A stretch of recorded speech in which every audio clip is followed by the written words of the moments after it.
evening's performance of The Mystery of Edwin Drood.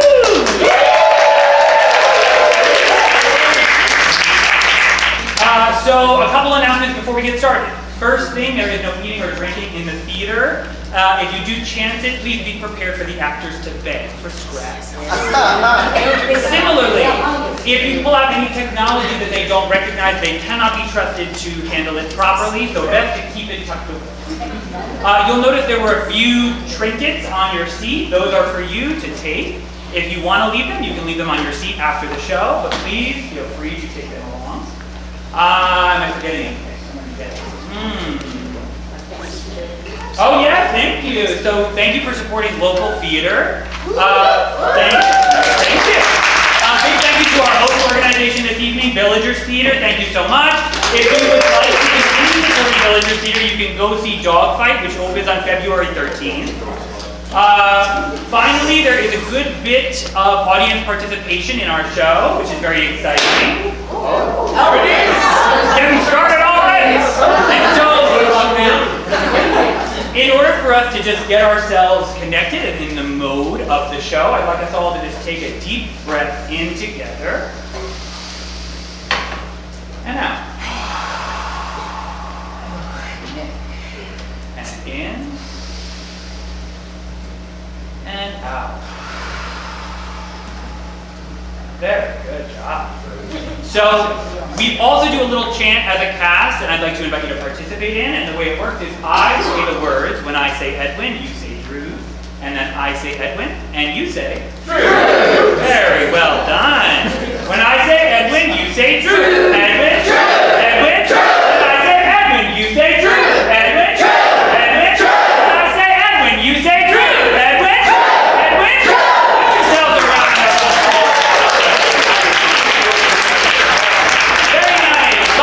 This show would not have been possible without the help of 5 incredible women, and those women are Maggie Miller, Jess Kimberlin, Sarah Johnson, Christine Cardino, and Lauren McCoig. Please give them a big round. And give us The Mystery of Edwin Drood.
We can't afraid or trust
interludes. Now, as you are no doubt aware, Mr. Charles Dickens was full halfway through the completion of the greatest mystery novel of our time when he committed the one ungenerous deed of his noble career. He died, leaving behind not the slightest hint as to the outcome he had intended for his bizarre and uncompleted puzzle. Tonight, however, when we together reach that point in our story beyond which Mr. Charles Dickens wrote no more, I shall be asking you to vote upon key questions regarding the outcome of our plot. Our company will then make its most earnest effort to rise to this complete challenge, to contrive an ending in accordance with your specifications. So come on, let's be as vulgar and as uncivilized as is legally possible. Kick off your boots, loosen your corsets, and enjoy yourselves. Oh, and by the way, for those of you who have arrived alone and require companionship through to the final curtain, you need only speak to our stage manager, Miss Jess Kimberlin, whose pleasure it is to see that you need never be lonely again. But please do remember that these sparkling and vivacious ensemble members are not salaried employees. And so we ask that you contribute generously towards the cost of their theatrical studies, and that you make sure that all goods are returned tomorrow morning, none the less for wear. Thank you. And now, by all means, let us proceed with this evening's bill of fare. For the first time ever, the completed musical rendition of The Mystery of Edwin Drood!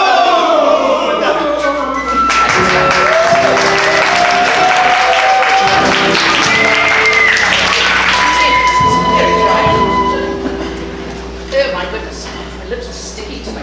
There we go. Cloisterham, the ancient, mouldering cathedral city of Cloisterham. Not a particular... Oh my goodness, what is going on? This is the whole of the Industrial Revolution happening right now. I'll go get it. Oh, that clock. Yeah, the chair. Thank you so much. Yes. Let me start again.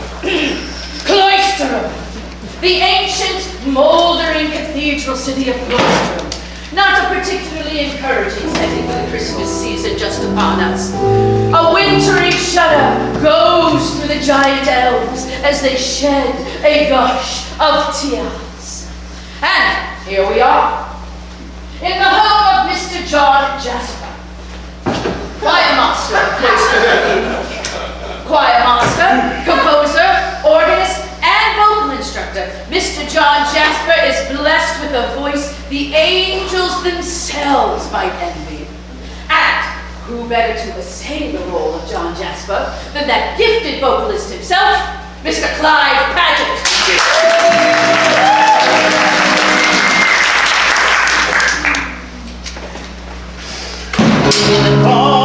Another trifling day, one more soul-stifling day of blinding pain. Boredom grinds my brain down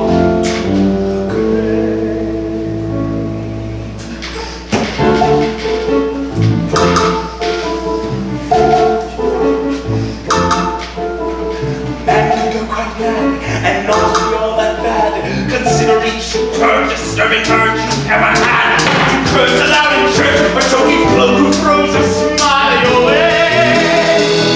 Hesitate, and could have bad dreams, and not to be all he seems, yet not be far removed from all the nooks of extremes. Sometimes I think that sanity is just a passing fad, a man, girl quite mad. Unblessed are the dull, one ceaseless, peaceless lull, so wondrous null.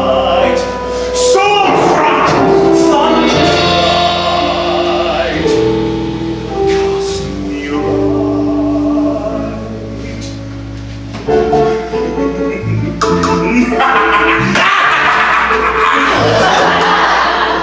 sword lacking arms, a sorcerer lacking charms, a fiend who frightens no one, for there's no one that he harms, whose clutches only Jasper's breath from this dim tower. This is so, I heard myself in thought, where one would not be caught, and feed on dreams that contradict each and die plot.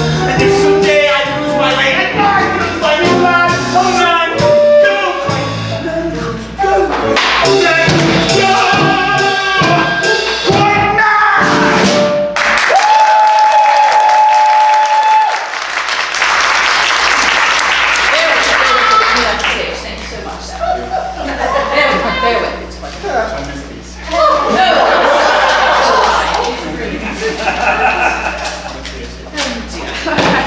Mr. John Jasper eagerly awaits the arrival of his beloved nephew and title character of our diversion this evening, young Edwin Drood. Hello, Uncle! Why, there's the lad now. My dear uncle. Yes, your eyes do not deceive you. Devotees of male impersonation are more used to seeing Miss Nothing in top hat and tails, as she does her inimitable rendition of Aren't I Half the Toff? But tonight, she hides her distinctive form beneath the garb of young Edwin Drood. A warm round of applause, if you will, for our leading, thank you so much, yes, for London's leading male impersonator and our guest artiste for this evening. Now applaud.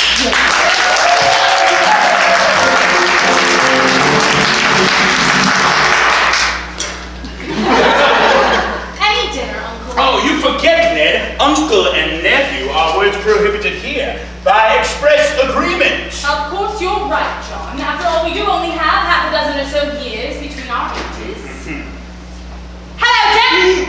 Don't drink yet. I must propose a toast. A toast to what, Ned? He asks to what? To Rosa. Rosa.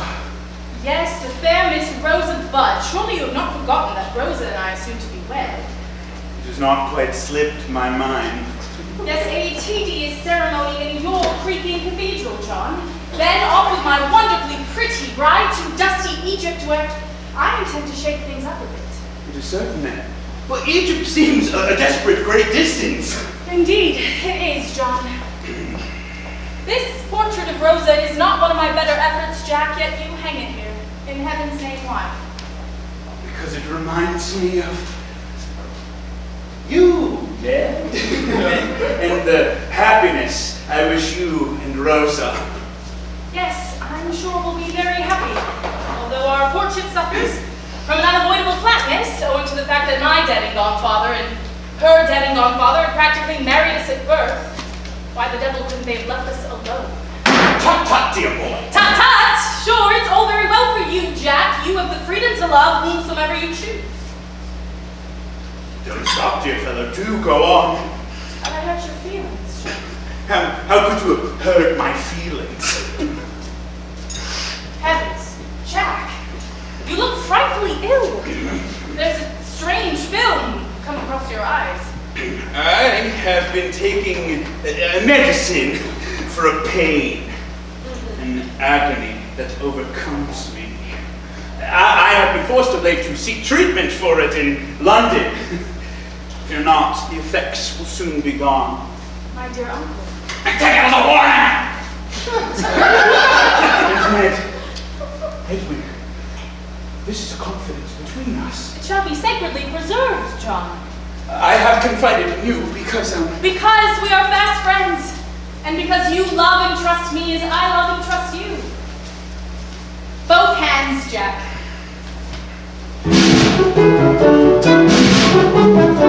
My dearest Uncle Jack. my dearest Ned dead. Our life without your friendship would be like as full as dead. The winds of hell may blow, but as you well may know, I'll lead your cold and be too small and face the fire for you. Two kings before they cross. We know you're next of kin, and yet we know no one's close to keep us in. The love that flows between us, the bonds that tie us away. Two kings we wed honestly, and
concentrate, but go first. To continue our story. Young Edwin Drood is in Cloistrum to pay his regards to his bride-to-be, the fair Miss Rosa Budd, who, like Drood, is an orphan. Rosa resides in Cloistrum's most respectable seminary for young ladies, aptly, if not correctly named, the Nun's House. And in the role of Rosa Budd, that most delicate of English roses, that blossoming bud that has even yet to be plucked, the unspeakably lovely Miss Deirdre Peregrine.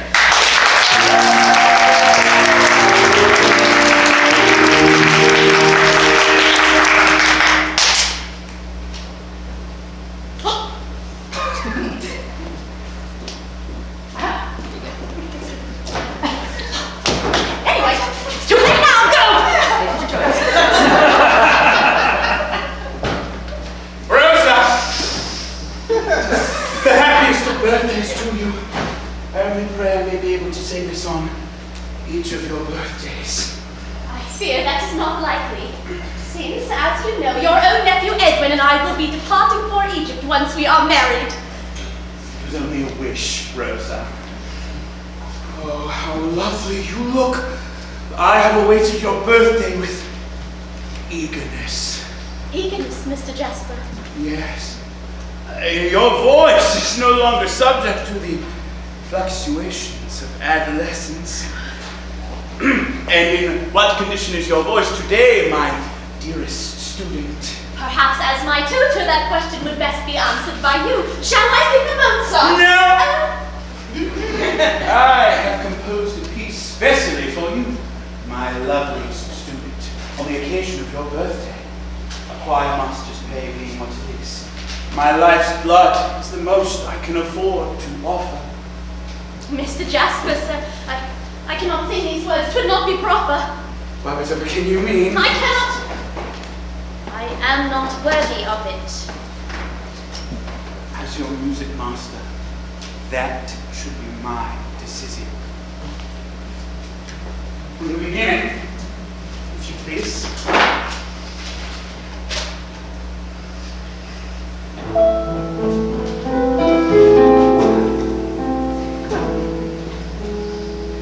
Between the very dead of night and day, upon a steely sheet of light, I'll lay and in the moonfall, I'll give myself to you. I'll bathe in moonfall and clothe myself in dew. Before the cloak of night reveals the morn, time holds its breath, quiet concealed, the dawn, and in the moonfall, all sound is frozen still, yet warm against me, your skin will warm and chill. I feel its fingers, lingers the veil of night shade, light me from stars not all too soon moonfall that pours from you. Betwixt our hearts let nothing be nor be. Between our eyes the only sight I see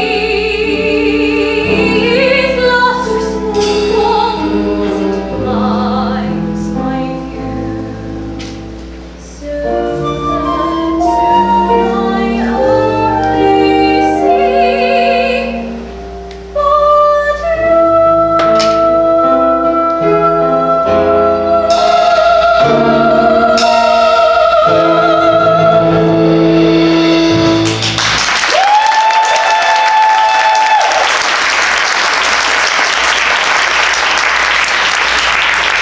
That was lovely, Rosa. Thank you, sir. But lovely will not do!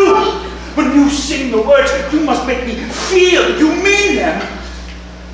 Once again, from the beginning.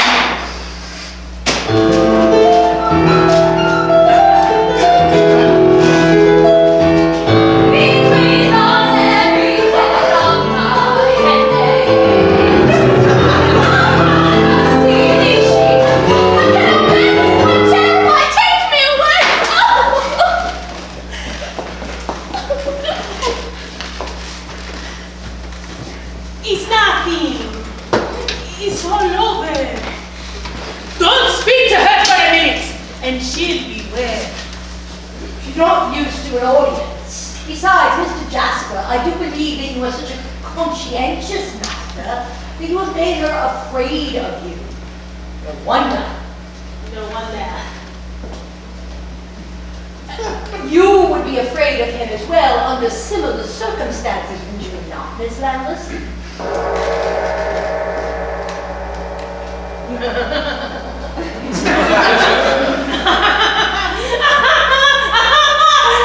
Not under any circumstances. Our own fiery spirit, the unpredictable Miss Janet Conover.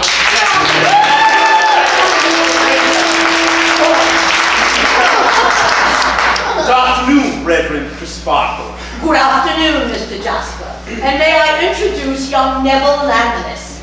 He and his twin sister Helena have just arrived from Ceylon, where they no longer have any family. Neville has been entrusted to my care, and Helena will be staying here at the nun's house.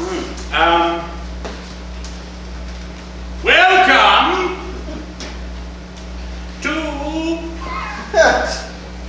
Cloisterham, Mr. Landless. Mr. Landless has been given over to my charge to help to control his rather hot-tempered nature and to allow him to make a new start here in Cloisterham. You and your sister lost your parents recently, Mr. Landless. Their mother died when they were quite young. And now their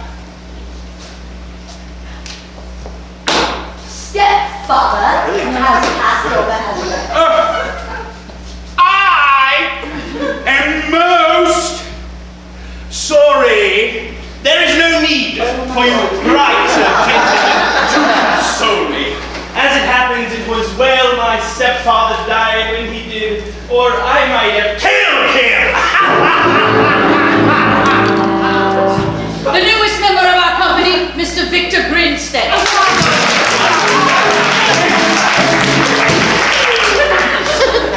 I surprise you, sir. You shocked me, unspeakably shocked me. You never saw him beat my sister. My stepfather was a brute, Mr. Jasper. In desperation, Helena tried on more than one occasion to flee his cruel and miserly hand, even disguising herself as a boy. But to no avail. As for myself, I have had from my earliest remembrances to subdue a deadly and bitter hatred, which has left me secret and revengeful. However, sir, your kindness and goodwill have given me new hope. I pledge to reform my ill-tempered ways and break new ground for myself. Oh, there's the lad. He'll soon blend in, Mr. Jasper. Your pupil, Mr. Jasper, she sings beautifully. Thank you. Your efforts have not been without success. I trust so, Mr. Landless. May I inquire if your relationship extends beyond that of pupil and master? Oh, no, Mr. Landless. Miss Bud is betrothed to young Master Edwin Drood, Mr. Jasper's nephew. You would do well to cast your eyes and interests elsewhere. Mr. Landless. I beg your pardon, Mr. Jasper. No pardons necessary. Oh, however, I must be off. Choir practice, I fear. I wish you well in your new life, Mr. Landless. Thank you indeed, Mr. Jasper. I trust we shall meet again.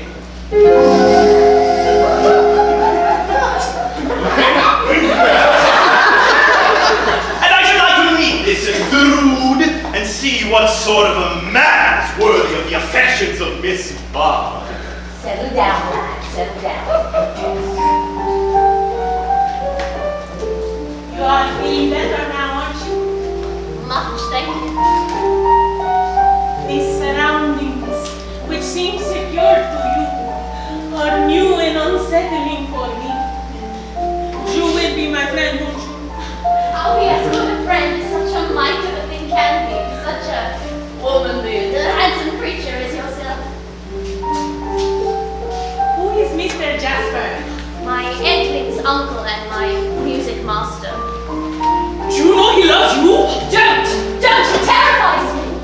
He's made me a slave in his looks, terrified to utter even a single word. I fear I'm never safe from him.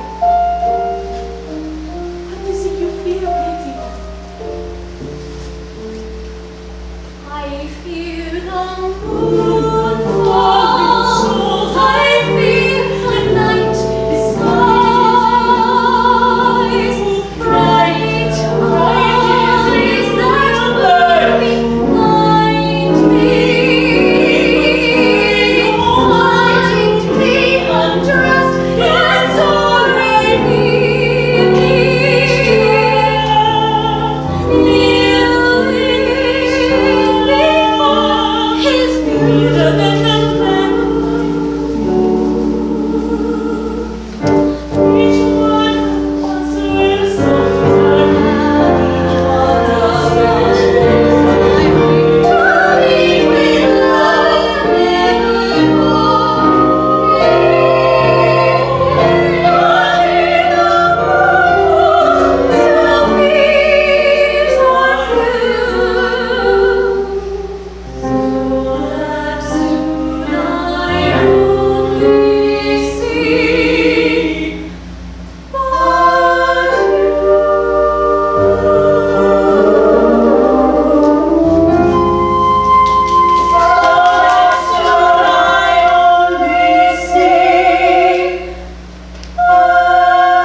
portrayed this evening by the grande dame of the music Hall Royale, the Queen Mother of the Red Light District, that good woman of ill repute, your very own and beloved, Miss Angela Prysock.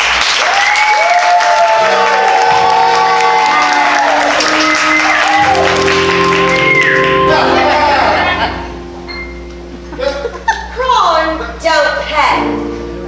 That's what I tells them.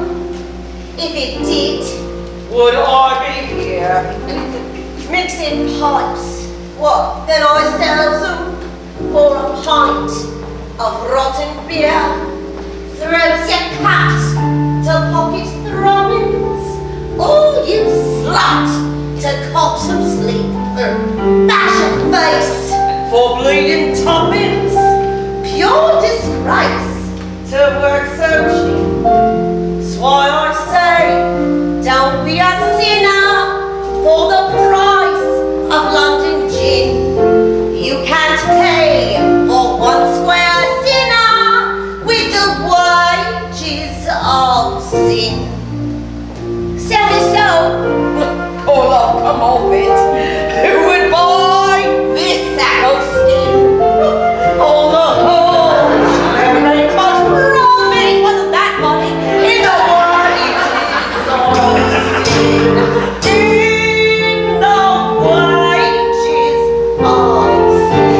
In the wages of sin. Hello, everybody. It's cold outside, but it's warm in here. You're all looking lovely this evening, I have to say.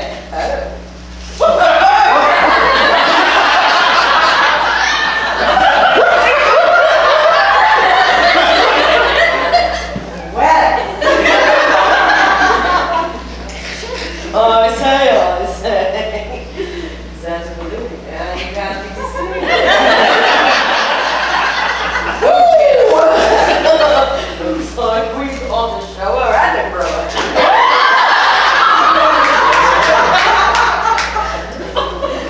Look at all these glasses we've got over here. You know, I find people that wear glasses very, very attractive. They find me very attractive too. Once they take them off, it's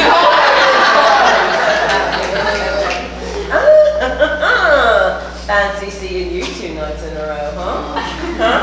So what little trumpet have you been buttering up instead of me, eh? Begging your pardon, miss, I'm sure. First night on the town with him, is it? Oh? Well, let me just tell you, I've been out with him on numerous occasions, and I can guarantee whatever he's got in store for you, love, it'll be over within an instant. Don't you worry. What do they pay, love? By the note. I had her when she was younger, God love her. Haven't had better since, have you? She's not had any since. I've seen girls from gutter families trap rich men with fluttering ways, and they go past the jumblies of natural breakfast trays. Over here in bed 11 lies a sleeping hypocrite, spends his days eyes cast to heaven, spends his nights amongst this shit.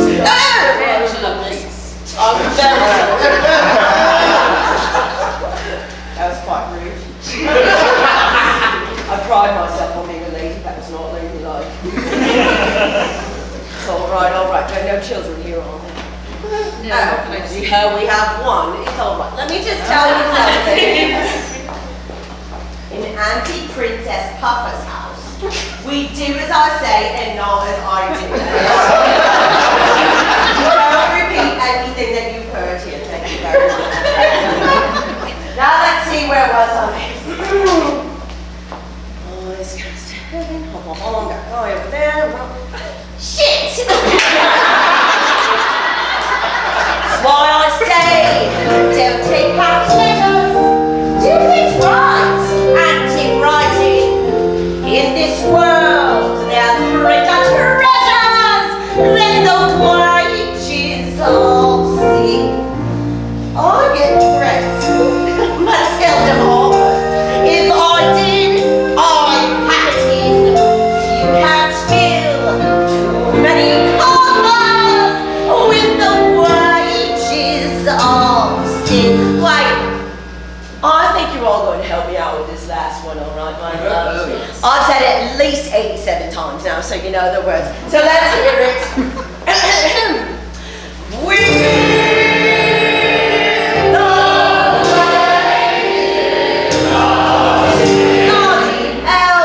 Stand up, let's hear it.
Aubrey, there's no one there. Yes, there it is.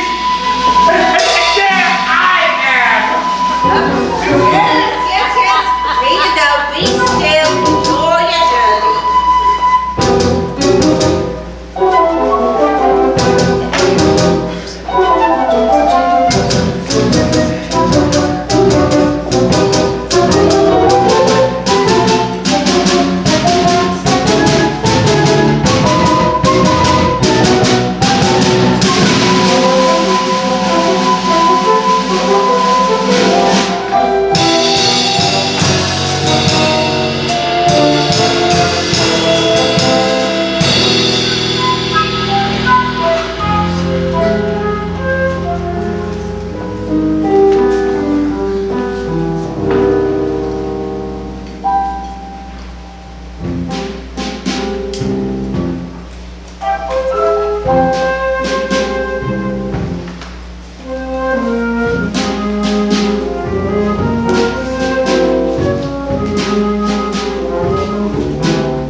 I can't quite seem to recall what I said.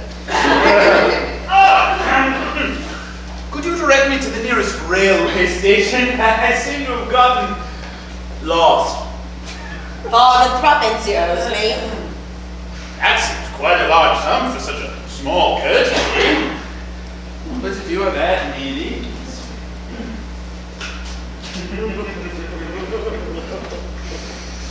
And the railway station? The nearest is in Aubrey.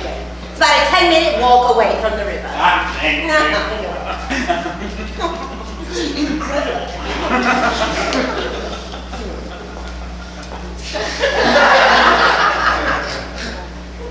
Who are you then? And what are you? I wonder how many of you noticed that meaningful statement. It sounded suspiciously like a clue to me. Something to write down, yes. It is now the follow. Oh, and maybe perhaps we should hear it again, just so that you all can write it down verbatim. Prepare once more, please. Me? Yes, one more. Yes, thank you. Get your pencils. Pencil at the ready. Who are you then? And what are you?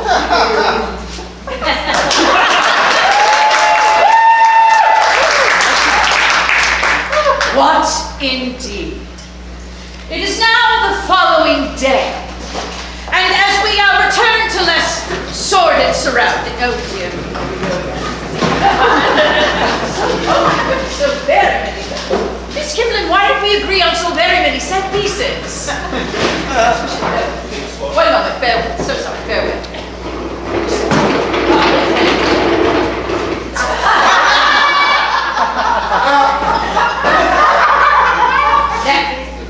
As we return to less sordid surroundings, we meet Cloisterham's leading citizen, the Mayor, Thomas Sapsea.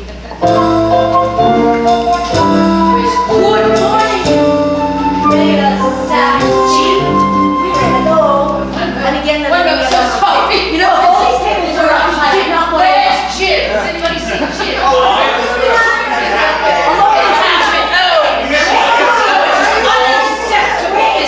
And you'll note who gets him saddled with the...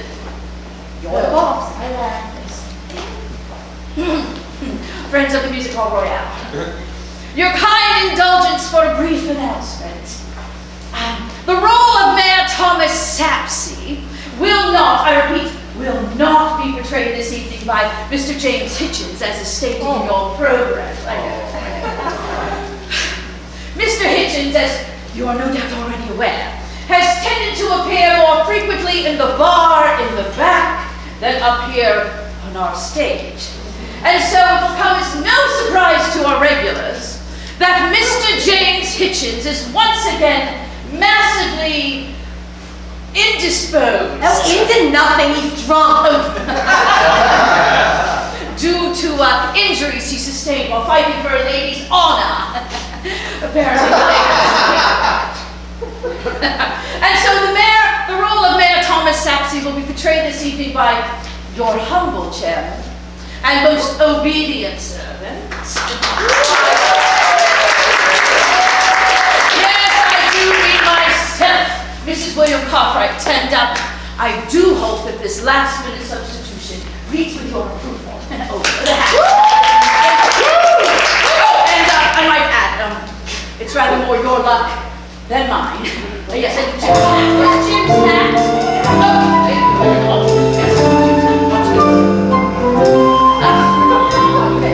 As ready as I'll be. Yes. Good afternoon, Mayor Sapsea.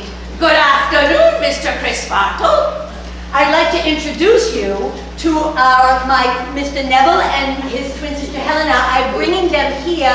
Oh, here they are now. May I please present Neville and Helena Landless, Master Edwin Drood.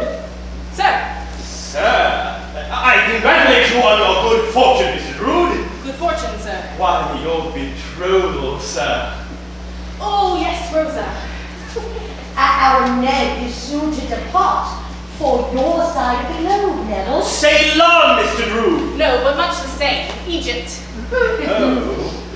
To make your future, sir? No, to ensure that Egypt has one.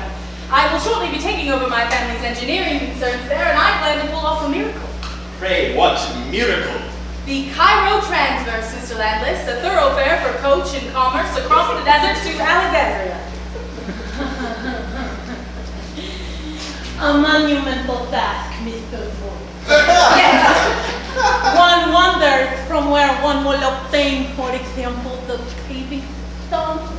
From the pyramids. No! Yes, my studies show there's enough rock in the top half of the Great Pyramid alone. Why, this is English blasphemy! Is it not enough that you take our delicate brew of tea leaves and likewise improve it by pouring cow's milk into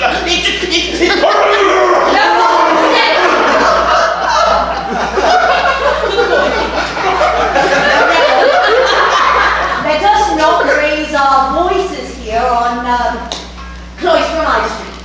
I meant no offense, sir. And I did not mean for my awkward ways to arouse such emotion or to ruffle your splendid feathers. I'm sure Mr. Landless only feels passionately about his part of the world, Edwin. As long as he keeps his passions in check.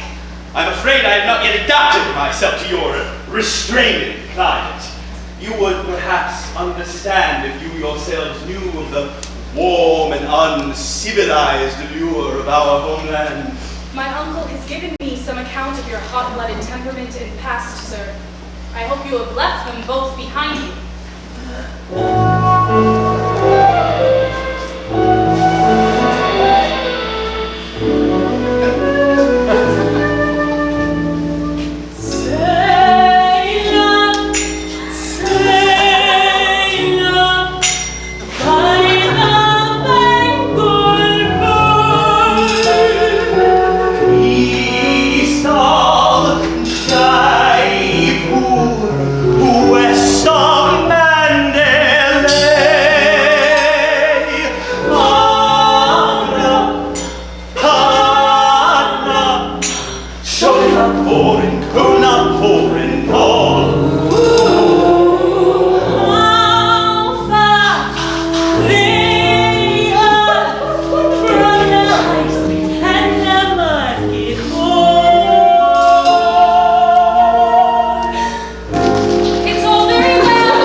Between my own dear boy and this never Landless fellow. And I fear his hot-blooded Eastern temperament. Oh, Mr. Jasper, you exaggerate the matter. I will go there! Do you not see that there is more than one side, one face to all things in nature?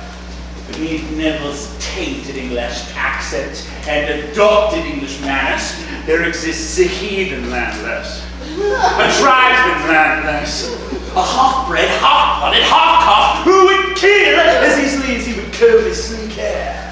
Mr. Jasper, come, this is quite extraordinary. On the contrary, nothing could be more ordinary, sir. I myself suffer from the sort of duality on occasion. I find I will forget things. And in going to find them, half expect to meet myself rounding a corner that I've already turned. And about me, having to be a German and bear Sapsea at the same time, it's quite untenable. Ah, yes, indeed. Like our own two-sided Neville Landless, I find. I am not myself these days. For all I know, I might be you. There's more room enough for two inside my mind. I am likewise in a haze of who I am from sea to sea, but want me to before I mean are in a mind. For is it I or is it me? And if I'm him and if I'm me, each one of us might want to agree on what to do. And if I take opposing sides within myself, then who divides what is right or wrong? I'll go along with you. Hippity, hoppity, tuppity, fruppity, come to a shilling, tries not to a floor, and would you not fancy that currency or an finest invisible side of the work? Bobbies are out of pennies and guineas, the two-sided benches of room, not exception, and would you not feel quite the full of deception, the finest invisible side of the coin? I'm good even. Here to ten. Time alone. Or black or white. Or up or down. Or left or right. Or night or day. It just seldom never fails. Stones politely divided and undisclosed, opposing sides to one's dismay. The shadows in the shine more. If there's a rose, then there's a thorn. Don't put his dead as soon as born. And he smile. Life's division is perverse. Seems to work more in reverse. If things are better, they'll be worse. Just so why?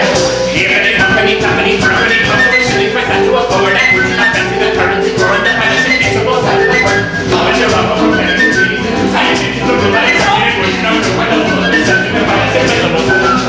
Hippity, hoppity, tuppity, fruppity, come to a shilling, tries not to a forward, and would you not fancy the currency or the finest invisible? Are you speaking out? Without exception, and would you not feel quite the full of deception, the finest invisible side of the work?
All right.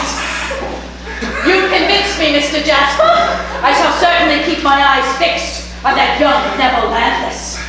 Brilliant! Original. Yeah. I did manage Sapsea, but now I must change. Good day, sir. Before you leave. No.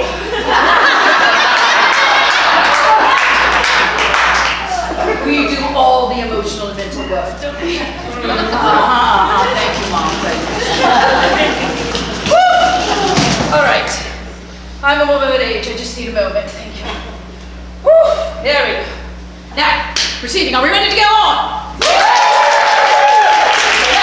We now step out of Cloisterham High Street and fall in step with a relic known only to the residents of Cloisterham as Deirdre's.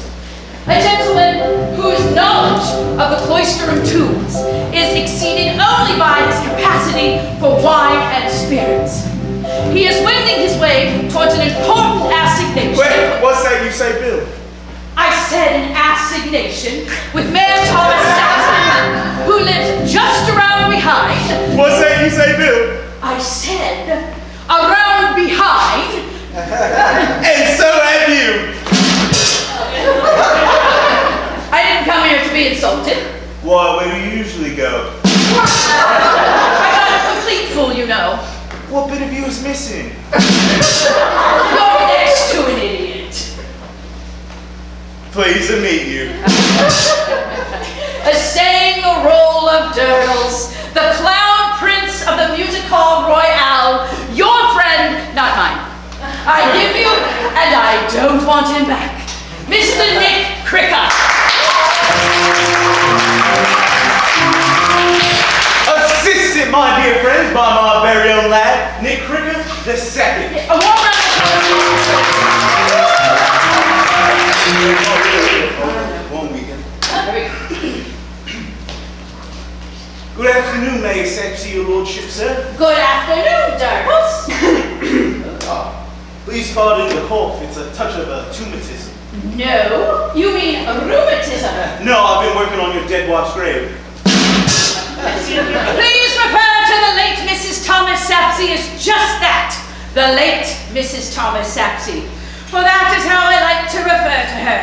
Indeed, that is how I like to think of her. She was one in a million. Nope. One in a raffle. Is my wife's tomb ready? Yeah, the door is all ready for my inscribing. And of course she'll be much more happier once she's moved from her temporary grave. It hasn't at all been wet, so the moles haven't got a chance to get at her. But not much I can do about the earthworms, though. By now they made a deal out of it. And who is this thing, this boy? My prodigy squad. Name of deputy. I put the lock on your wife's crypt myself, your lordship. And I got the key right here. It'll be my personal pleasure to open it up tomorrow and slide your old woman in there. In fact, there's enough room for the whole royal family to have afternoon tea. Yes, yes. That crypt is a national treasure, if I might make so bold. In fact, just the other day, John Jasper asked if he might look inside it himself. Oh, one moment. You might want to add that to your list of suspicious statements. Steady on, Bill. We don't want all these folks leaping to conclusions about all the facts at hand. Otherwise, they'll be off, running, off to the races. Stop!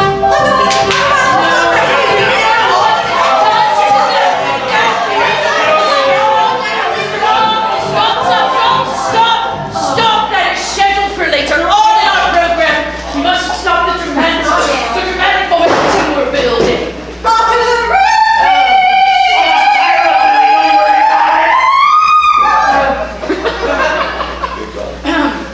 We must now descend into the darkness.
Oh, well, the way that wine you gave me was excellent. Much more potent than even I'm accustomed to. Say, did you get a look in Miss Sapsea's tomb while I was asleep? No. I seem to have gotten lost. I too got lost in a fitful dream. I imagined someone touched me and took something from me. And that's what it was! May Sapsea wouldn't like me leaving the keys to the mausoleum lying about outside his wife's grave. He gave me strict instructions, he did. And say, the key to Miss Sapsea's tomb is missing. What do you think, John? I think I have guests due at any moment for Christmas Eve dinner, and a poor host I not to offer them all the comfort and joys of the season. A happy Christmas to you, turtles. Oh, God rest you, merry John Jasper, sir.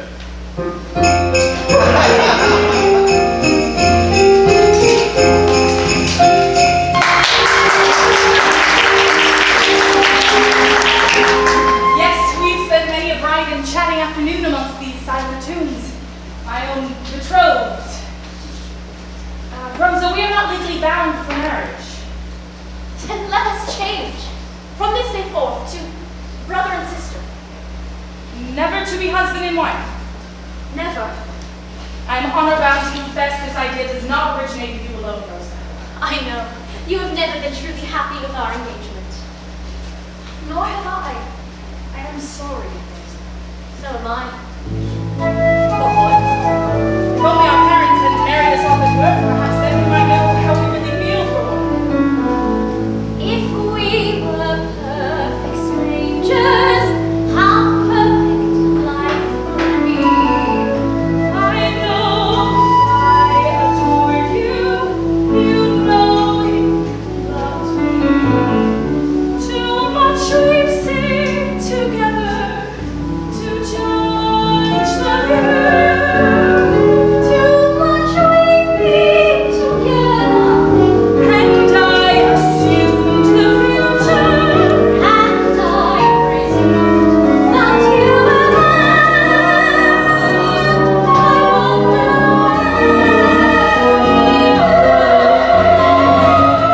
If we were perfect strangers, I find my way with ease. I'd see the path before me, the forest from the trees. Could a life be lived without you? You're always there. How do we feel about you? I care And to touch you, my dear, and how much you Are we lovers? How would we know it? How would we feel it? How would we show it? brother. Sister, I pray you'll take this glass.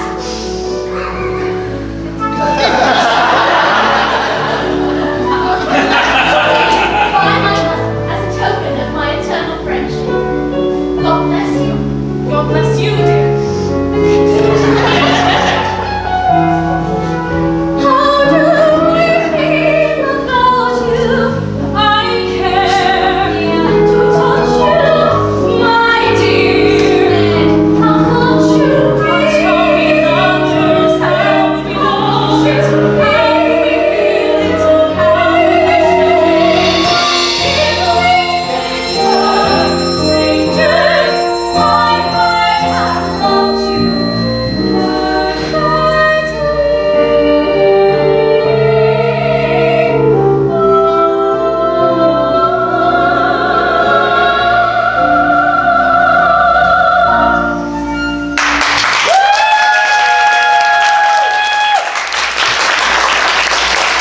all of this will come as a terrible blow to my uncle.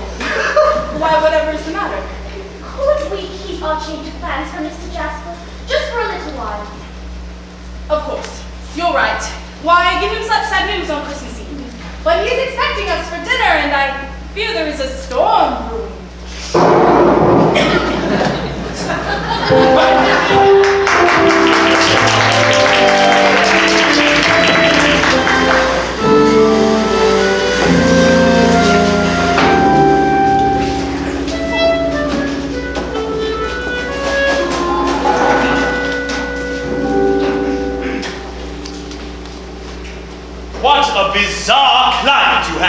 cloisterum.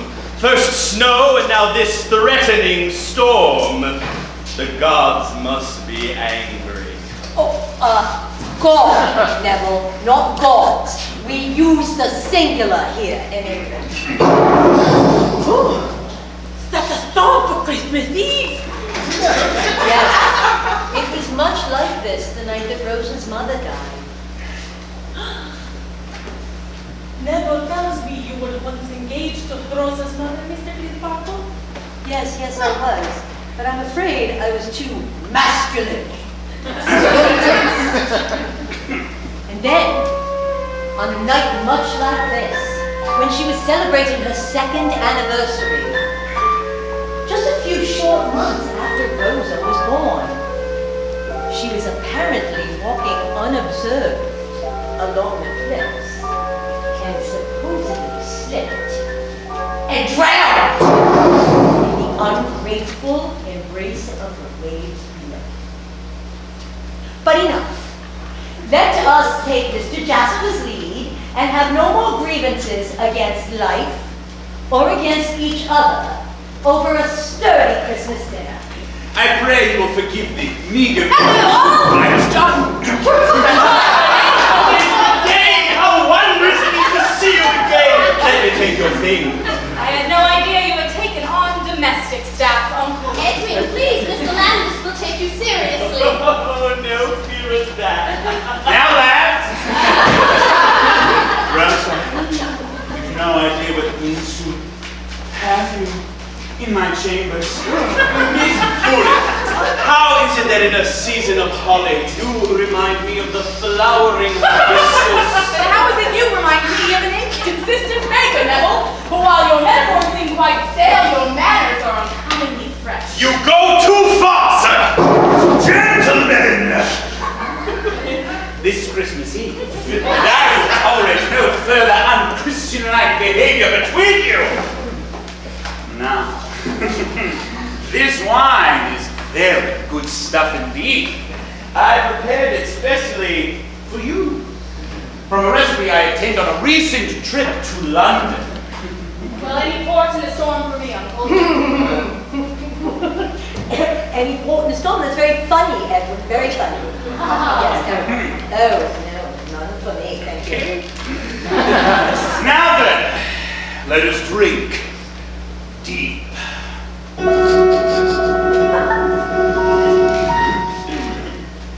That's more potent than usual, Jack. I thought you lads might like it. Now, let's have no further ill will between you.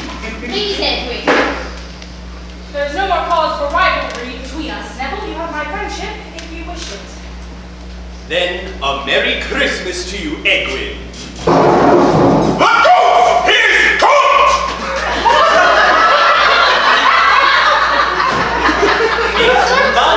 I think your next Christmas dinner shall be in Egypt. You should accompany us to Cairo, Mr. Landless. I'm sure Rosa and I could use someone to carry our bags. Someone more acquainted with a foreign tongue than he is with minding his own. What? Gentlemen, please be seated. Sir, I don't much like your tone. That's superciliously. Where do you wear a fine cut and minor? But a waistcoat won't can soon be torn and faggots too till maggots feed on you. Something in this speech seems ominous to me. Twin on my lips, I promise this to me. Praise to him on high, for this we should be glad. Won't you try some wine? No, who can come from that?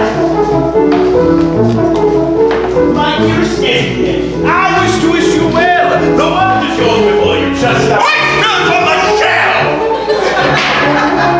Landless as you are, and know your blood is more but less than pure, less unsure than we. Your history would indicate how passing somehow passed through your veins. Your goodness doesn't say. Something sends a chill like feet on my grave. Can we think it will? Can't really never say. Catch words they say, bring harm upon the lad. Night was followed day, no good can come from that.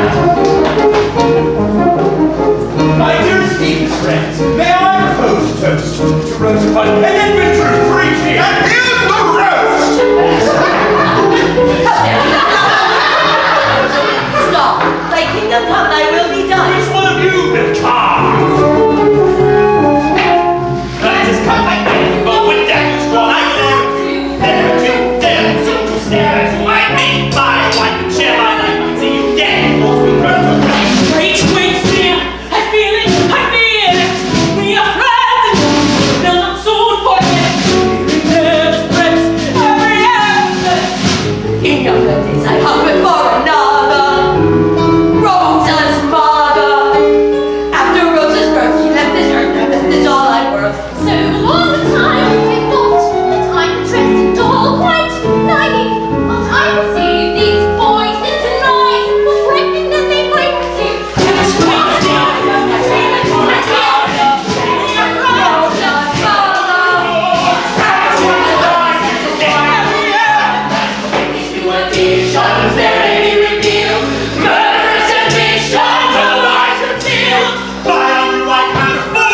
But a storm for Christmas Eve, I must stroll to the River Weir and see this bit of nature unchecked. Will you excuse me, uncle? Of course, I will join you for your walk. And we must return to the nun's house before the storm.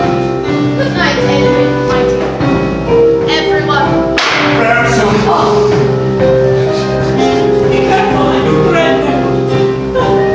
I shall lead the lady safely home. Will you accompany us, uncle? No, Edwin. I have plans I must execute. I will not let you go out in that flimsy coat. You will wear mine own and very serviceable capered coat. Come, Edwin, your destiny calls. Goodbye, uncle. Goodbye, all!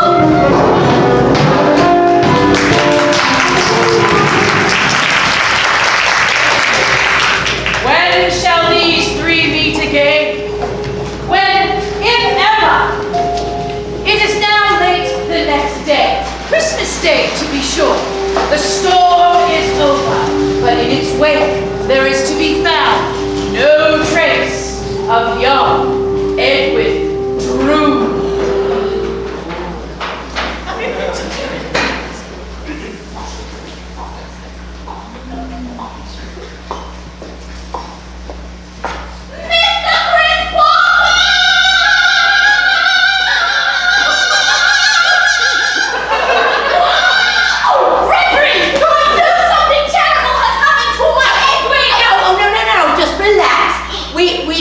Let us wait for my assistant Basil to return. You have heard the sentiment expressed, I'm sure, that no news is most certainly good news. And here he is now. Basil, what news? No news! So good news.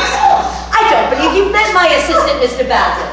His main job is leading excursion tours around the church. Quite the showman is our Basil, though tragically misplaced. Misplaced. And yes, Mr. Basil carries with him a dark secret. What do you suppose it is that he has done? There's nothing dreadful, I hope. Oh no, our Basil has written a play, a tragedy. The Thorn of Anxiety! When will it be performed, Mr. Bassett? Never! Sometimes I think that Basil revels more in the lack of support that his play gets, similar to the way a citizen of Greece prefers the Parthenon in ruins. I do hope to see Mr. Bassett's play on stage one day. I too, Mr. Bassett. I love the theatrical world, but there are many stages beyond the proscenium, and I long to play a larger part.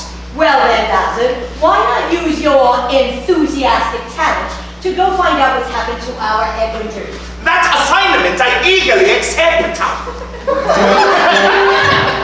Oh, my poor hopeless Edwin!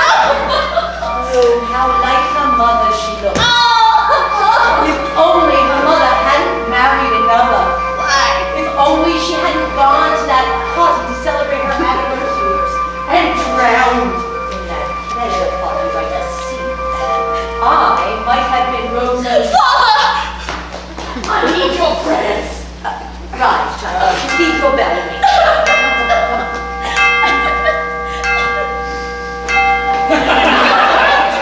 And is it not significant, Mayor Sapsea, that Neville Landless was last seen fleeing the district? You convince me, Mr. Jasper.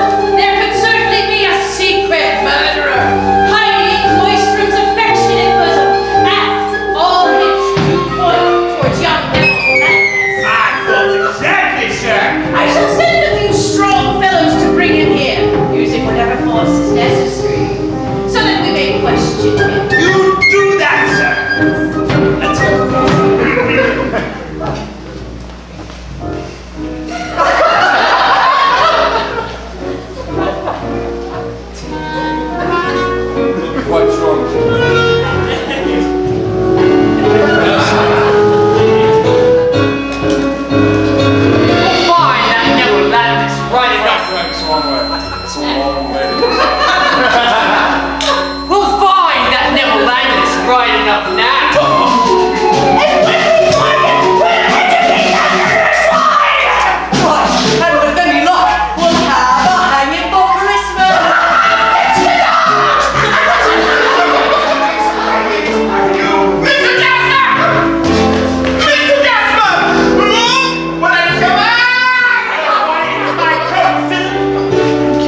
Well, I believe that's it for you this evening.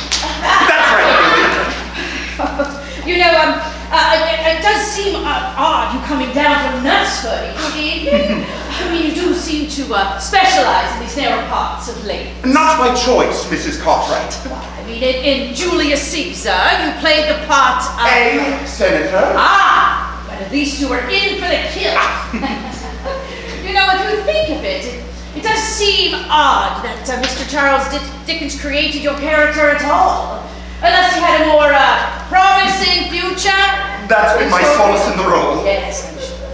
I mean, you do understudy Clive Paget as John Jasper, I know. Surely one of these days. In actuality, Mr. Paget claims never to have missed a performance in his career. Yes. Oh, the first act is nearly finished, and the second act is considerably shorter in length than the first. And do you have a song ready at hand? In actuality, I do have, in common with my role this evening, aspirations as an author, and have composed a brief song, which I venture to say underscores the dilemma I share with the character of Bassett I portray. Oh, I hesitate to... The title, Mr. Bassett. What? Oh, Never the Luck. Oh, right. My friends, a brief diversion in our journey this evening. The debut of an unpublished and perhaps rightfully unheard composition. Mr. Philip Bax singing his own Never the Luck.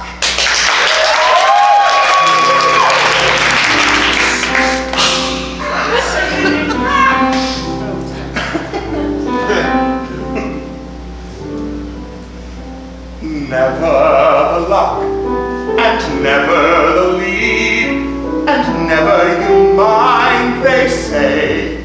In time you'll taste the lime in the light, and I'll have my night someday.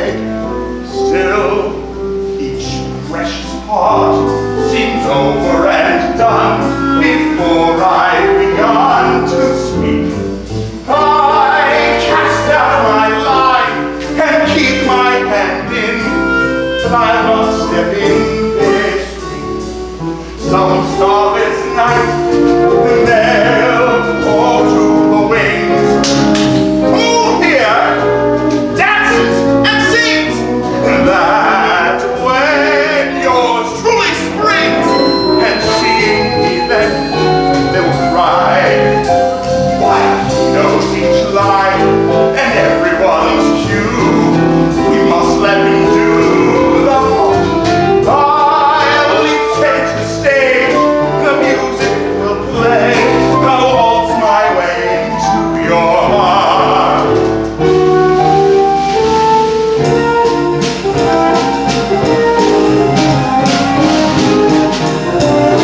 That's lovely. Come on.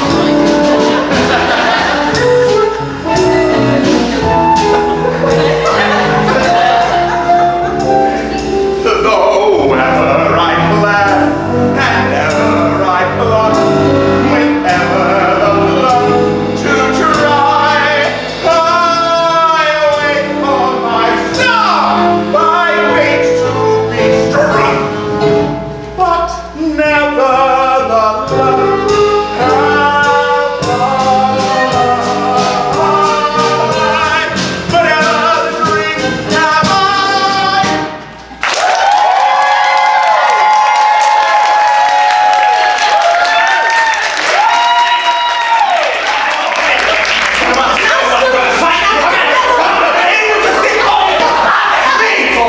What is going on here?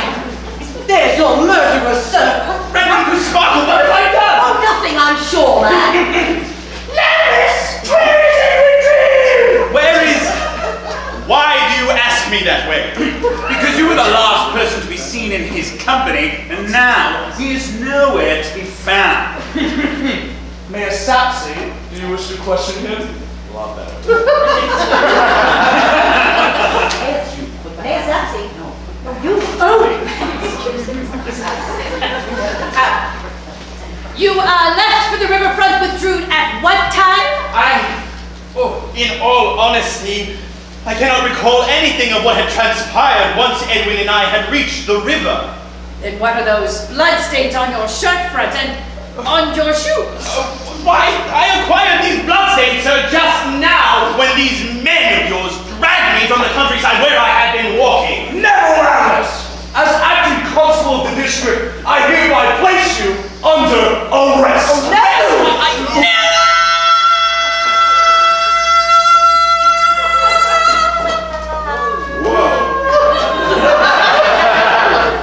How many of them did it take to mar you in this way?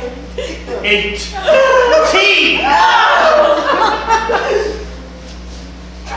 You have an interesting way with the law here in Costorum, Mr. Sapsea. And you, Mr. Jasper, for days now, you have been warning all of Costorum of a connection between your nephew and my brother. What do you know about this? Only that my nephew is dead. Dead!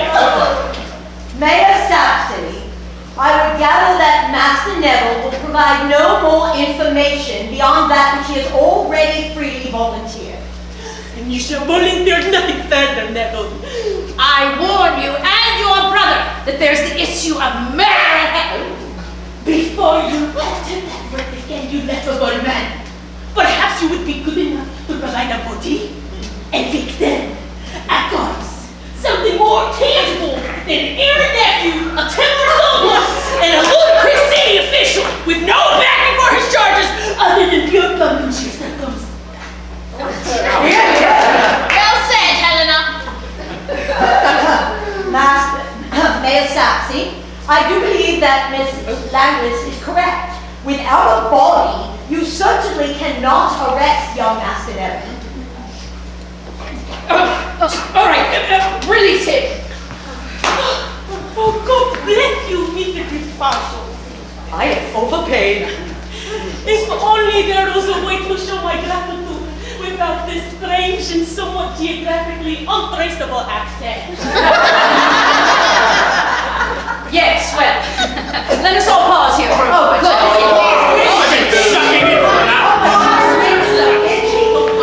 Here is where matters lie. Edwin Drood has vanished, and may likely be, Clive? Dead? John Jasper has sworn vengeance upon his nephew's murderer. Which most of the populace suspect to be Neville Landless. Whose charges have been presented thanks to Helena Landless' steely resolve in the kindly. Reverend Mr. Cevallos, who was once engaged to Rosa's deceased mother, but it's difficult to know what one should make of. The drunken stonesman Doze and his apprentice deputy, not to mention. the mysteriously motivated purveyor of opium, Princess Puffer. All statements to consider during our interval, with one admonition. Should you leave, thank you, to conclusions before you have all the relevant facts in hand, you may find yourself carried off to the races!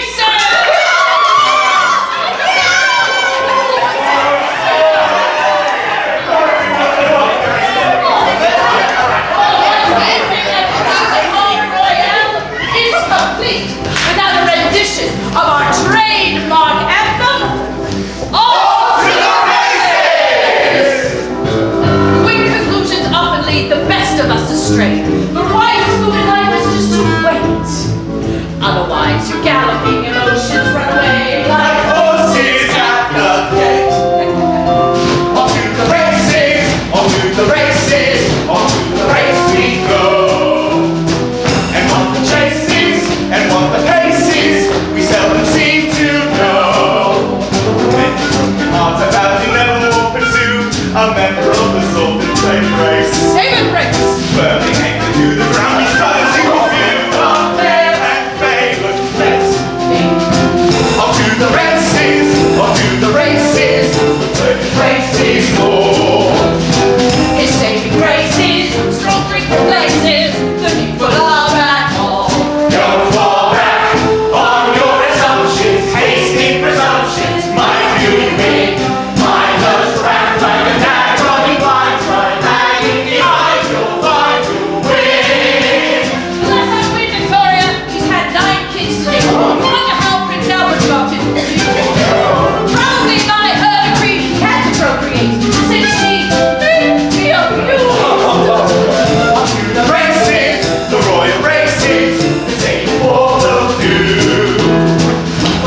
when your own music hall royale will present its newest and most intriguing work, Hamlet, Part 2. Right. I trust we are all rested, relaxed, restored, renewed, and more than ready to conclude what might be the most ambitious endeavor to date for your own music hall royale, that of solving, by your vote, the mystery of Edwin Drood.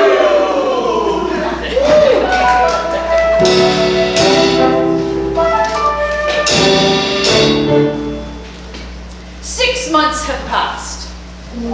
An English summer is in progress.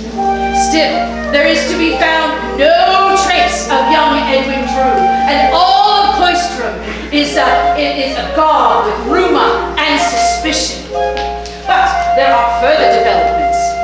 2 inquiring sleuths are about to appear on the scene. One being the Princess Puffer, who you've already met. The other being a detective, a man of mystery, who wears a bulky coat, a fulsome beard, and goes by the name of Dick Datchery. I said, go listen, Dick Datchery. Right! These 2 apparent strangers arrive on the scene with grand intentions and great expectations, which, incidentally, we will be performing in Brighton next season. Thank you so much, I appreciate it. They don't all do. And who, like ourselves, the Princess Puffer and Dick Datchery, have only just arrived at Cloisterham Station.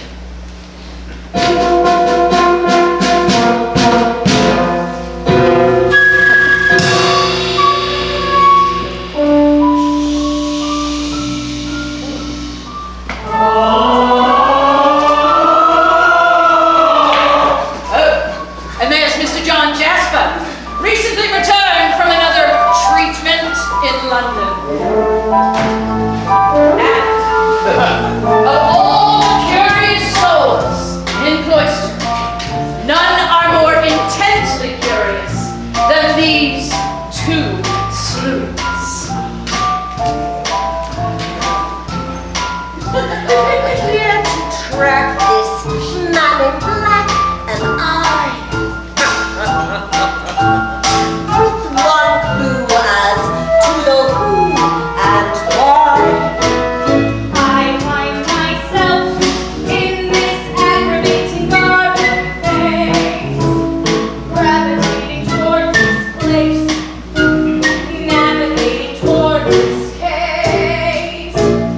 I've come to town, I'm here at every door half the town, yet crafty at the core, settling down to settle up the score. A kettle full of fish, I'll fry, I'll cook, schmooze, mix some at the core, let them loose. Ah, my teeny oars settling down to settle up the score. My metal will be more than to see. A debt will be repaid before I press it on. The worth will raise. Who'll say who's done what and why to whom? I'm on the set, I'm inventing everything I am. Where's the sacrificial lamb? Here in bloody Cloisterham. I've come to town to Ask at every door, getting around. Or once he washed ashore, settling down to settle up the score. and married on a briny beach. I'll solve this yet, I'll solve this yet. With love and rest, with no regret, with no regret. I only wish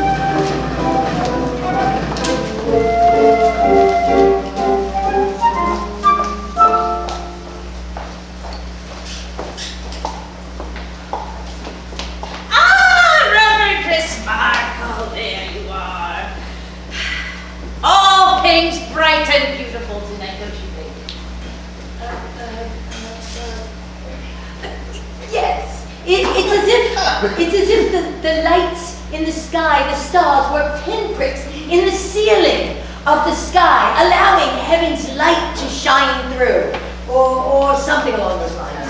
I only wish my assistant Basil, who is away on business.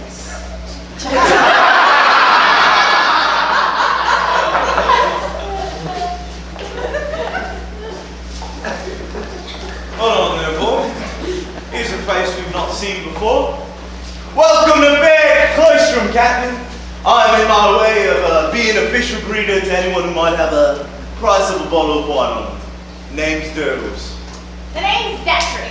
Dick Datchery. And I'm wondering if lodgings can be found around these parts. No doubt, Mr. Datchery. Something architectural, out of the way. Inconvenient. We have any number of inconvenient lodgings here in Cloistrom, Captain. Close to the cathedral as well. Excuse me, but I couldn't help overhear. Oh, hello. Not that. Oh, okay. The only such accommodation I know of that kind is a single lodging above the rooms of Mr. John Jasper. He's a great admirer of my own. Is that the fellow much afflicted by the loss of his nephew Edwin Drood? Wait on, boy. This much afflicted fellow, John Jasper, is he always dressed in mourning these days?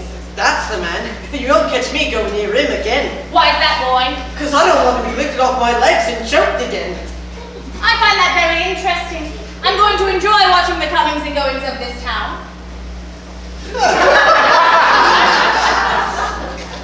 That man should speak to his tailor. Do you know where Mr. John Jasper? Oh, are you ill? No, miss. No, miss, I always look this way. Rosa! We have both been guilty of neglecting your music lessons. When shall we resume? Never, sir. Am I being told politely that you've abandoned your studies altogether? The politeness is yours, not mine. Do not question me again. I do not wish to answer you. At least I still have that in my power. Rosa, I do not wish to hear you, sir. I do not forget how many eyes come on the viewers, but even against your wishes, you shall hear me. Dearest Rosa, charming Rosa, even when my dear boy was engaged to you, I loved you like mad. I kept our secret loyally, did I not? You were false to him daily and hourly, as you are being to me now. You know you make me too afraid to open his kind eyes to truth, that you are a bad, bad man. Oh, how beautiful you are! You are even more beautiful in anger than in repose! I do not ask for your love. Give me yourself and your hatred, that pretty rage, that enchanting scorn, that will be enough for me. I warn you, sweet witch, you must stay or do more harm than can be undone. Oh, you're mad! I mean to show you how mad my love is! Love! Ha! You dare use that word! Yes.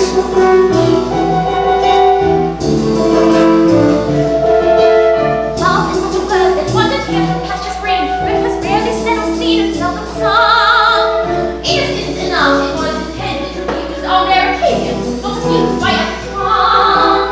Therefore, with a word never taken so vague, its meaning might remain as quickly learned. Never has there been so quite exhausted such a term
myself if I gotten this close to getting anything I set about after. Well, the fool I be to turn back now just when I'm winning. I've never understood those in life who ease up just when they should push on. Once I bet my last 10 pence and won. Twice as rich and friends said, oh, call it done. How sad I said. So, that's your wildest dream, eh then? 20 pence instead of 10. Double up my bet again. In life we start all the same as when you die. If you lose, you're just where you've begun. And if you've won, don't quit while you're ahead. Just press your blessed luck instead. Don't try to think what might be the best. Use the heart that beats within your breast. Never rest. Don't quit while you're ahead. Sing out, there's more in store for me. I see my dream ship finally coming in like a steamship, anchoring to wind. Lift your chin. Remember what I said. Don't quit while you're ahead. Let go. I know there must be nothing yet to be, only just 3 weeks away from me, hopefully. Don't quit while you're ahead. Don't worry how you tread. Who cares? And there's the chance. One pipe dream that's mine, a romance quite right upon the vine. Don't resign. No bitter ever fled. Don't quit while you're ahead. You say ta-re, ta-ra. When you dash it through, let hurrah.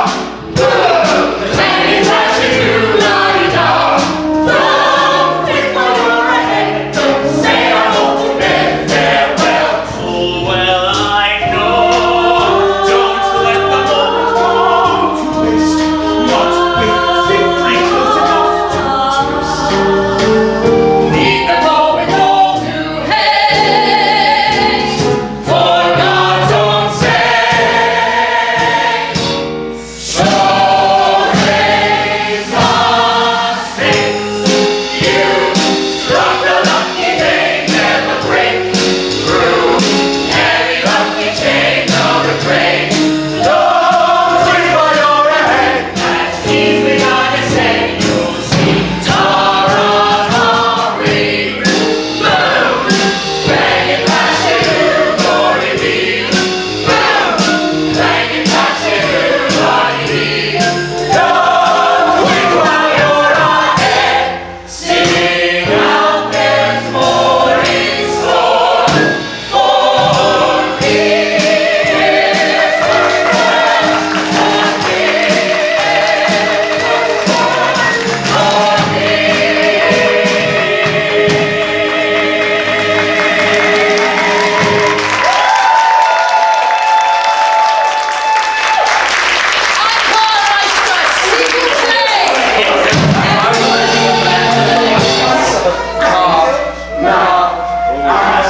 Last we see the slightest flavor in a bite, quite shimmering in the dim of night. So long have we been blind, but finally we are wide.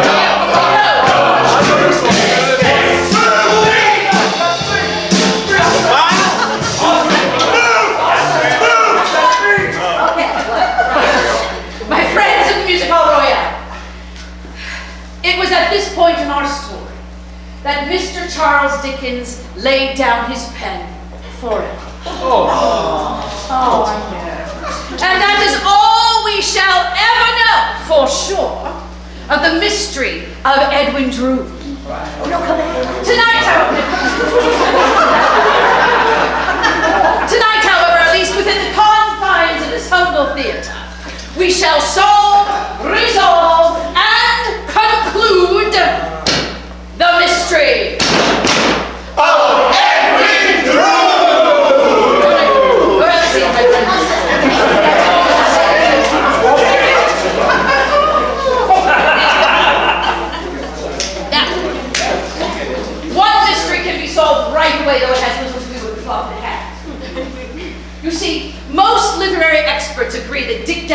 someone we've already met.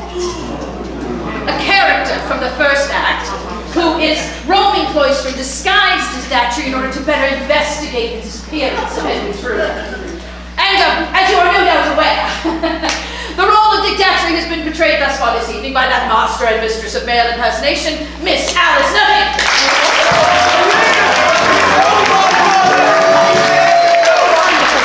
That does not mean that Dick Datchery and Edwin Drood are one and the same. Oh no, far from it. You see, the reason Miss Nutting has been portraying Datchery thus far this evening is because, well, she was contracted to appear in 2 acts, and the management believes in an honest week's work for an honest day's wage. And that leads us to our first key question. Is Edwin Drood dead or alive? Now, Mr. Charles Dickens experimented with many titles for his curious story. For instance, The Loss of Edwin Drood. The Flight of Edwin Drood. The disappearance of Edwin Drood. yes, but never the death or murder of Edwin Drood. Now, on the other hand, there are those who would say that a mystery without a murder is no mystery at all. Now, this evening, these questions will be answered primarily by you. But, in a daring and perhaps dangerously democratic move, the Music Hall Royale has granted our company themselves the right to vote upon one issue each night. And so, my fellow acolytes of the thespianic persuasion, your question for this evening is, Miss Kimberly. Is Edwin Drood dead or alive? Miss Nutting, who has a vested interest in this outcome, will kindly cover her eyes. Come here, Yes. Sorry, I won't hurt you. Gentlemen, ladies, as your whim takes you, all those who believe Edwin Drood is dead, please raise your hands. Thank you. And all those who believe Edwin Drood is alive, please do so the same now. Thank you. I'm sorry, Miss Nutting, but you snuffed it. By a massive majority, I feel. And now our next key question, please, Miss Kimberly. Who is the detective Dick Datchery? Well, I suppose we cannot eliminate Edwin Drood from consideration since our company has voted him dead for the remainder of the year. You are so dead, super dead. You absolute envious little shit. It is obvious to everyone here that I am Datchery. And it is even more transparent that this petty, jealous caste resents the attention I've been getting in the local press.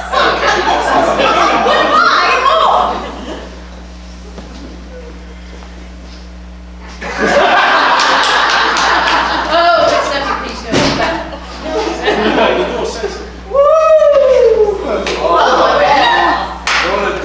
You have no idea the week we've had. First, her dressing room was too small, then her mustache was too long. I told her she was splitting hairs. But I must strenuously point out that many literary experts disagree with Miss Nutting's contention that Dick Datchery and Edwin Drood are one and the same person. Indeed, there are several prime candidates for the role of Dick Datchery. For instance, I give you Miss Helena Landless. Yes, about her, never revealed in Act 1. In desperation, Helena tried on more than one occasion to flee our stepfather's cruel and miserly hand, even disguising herself as a boy. Yes, a hit, a palpable hit. But is it a meaningful thrust or a misdirection? Wouldn't Helena be fearful of pursuing John Jasper in the given circumstances? Not under any circumstances. The candidates don't end there. What say you of Basil? There we go. I love the theatrical world, but there are many stages beyond the proscenium. I long to play a larger part. Yes. Who more likely to don such melodramatic garb and seek the spotlight Why otherwise is he in our story at all? From my earliest remembrances, I've always been secret and revengeful. Who more likely to investigate the disappearance of Edwin Drood than he who is most suspected of foul play? Who more like? Or did someone else wish to clear Neville's name? Neville has been entrusted to my care. The Reverend Mr. Crisparkle, whose passions and energies lay hidden beneath his clerical garb. Did he adopt another uniform, that of Datchery, to save the lad who is his charge and responsibility? And then there is the puzzling but intriguing prospect of Rosa. Have we underestimated the resourcefulness of Miss Bud? Did she take it upon herself to investigate the disappearance of Edwin Drood? Looks can be deceiving. This I can say for certain. Dick Datchery is not John Jasper, here he is, Princess Puffer, Durdles, the deputy, or Mayor Thomas Sapsea. For in our play, as in the novel, they are all in scenes with him. We are all observed to be in his presence. Until we are left with the following candidates for the detective, Dick Datchery. Now, as we move into the voting process, I think I'm going to need a little additional help. So, yes, young Master Kirker.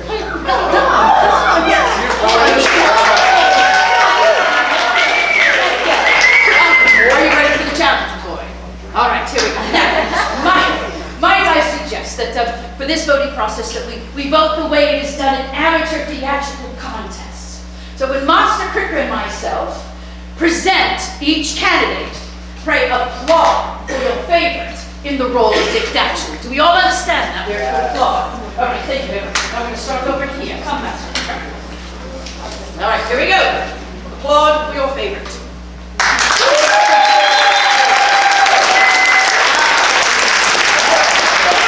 One more time because you guys are on your pews and you jumped them. So here we go. Okay, but one more time, just to make sure that we have the correct belief. The underrated Mr. Bassett.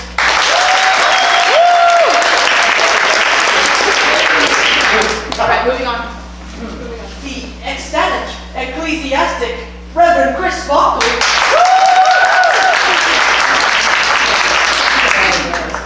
The lovely Miss Rosa Budd.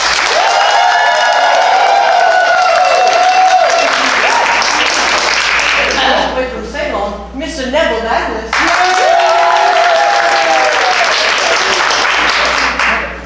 And the tempestuous Miss Helena Landless.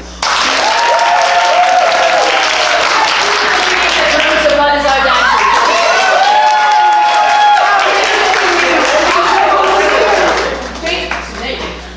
And now, we must turn to more serious matters.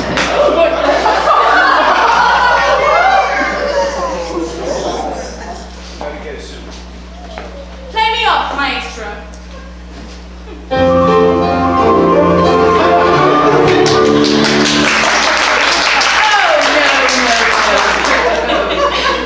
Such appalling behavior is purely down to upbringing. Her parents are in the iron and steel business. Mother irons, father steals. But now we must turn ourselves to more serious matters. For now we must find ourselves a killer. A culprit.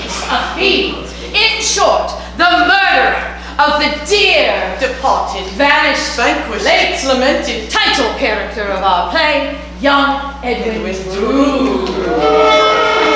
So, hello. Now, who killed Edwin Drood? Who will be our murderer for this evening? Now, first, for your consideration, I give you the most obvious answer for our villain. Mr. Clive Paget is John Jasper. Yeah! Very well. movies at Hall Royale, we boo and hiss our villains. So I'm going to give it to you one more time. Pray, make it feel better. It makes him as giddy as Scrooge on Christmas Day. I'm going to give it to you one more time. Here we go. I give you the most obvious candidate for villain, Mr. Clive Paget as John Jasper.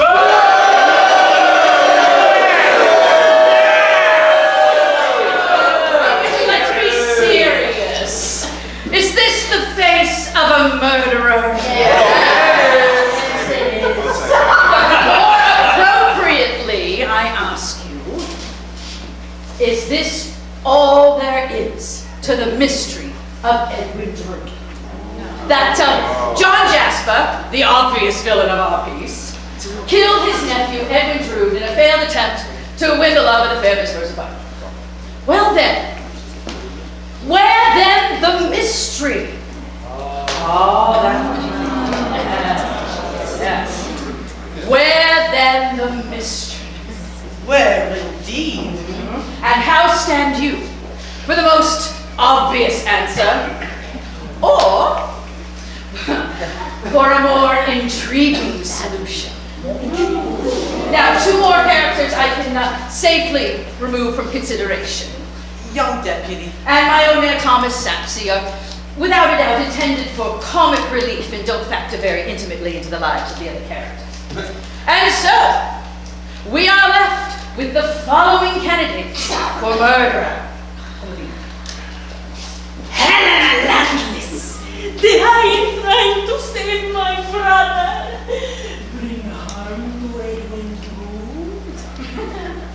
Bastard! My need for attention has made me quite mad! Someone stop me before I sing again! Turnips. I'd rather have a bottle in front of me than give Drew the front lobotomy. Never, Landless. In all honesty, I don't recall anything of what transpired once Edwin and I had reached the river. But he was an odious little twit, and he deserved what he got! Reverend Chris Bartle, have I confused my mission here on Earth? Princess Puffer, who am I and what am I? If you don't do it again, I will cry.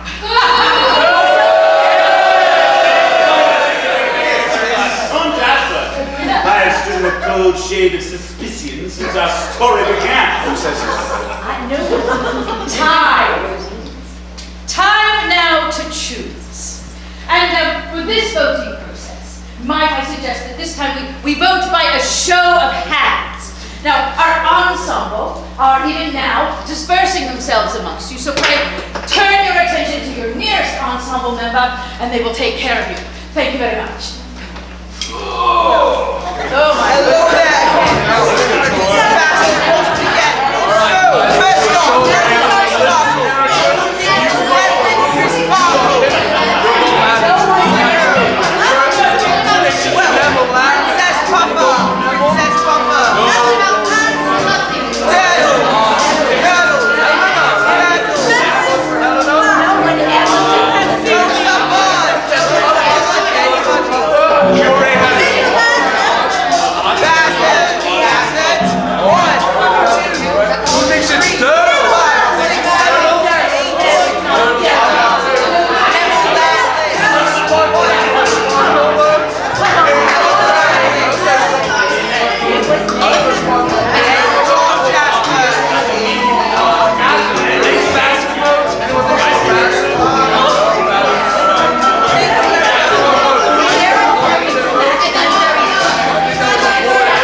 to your chosen few, that they may know your verdict, and so that the final denouement becomes a complete surprise.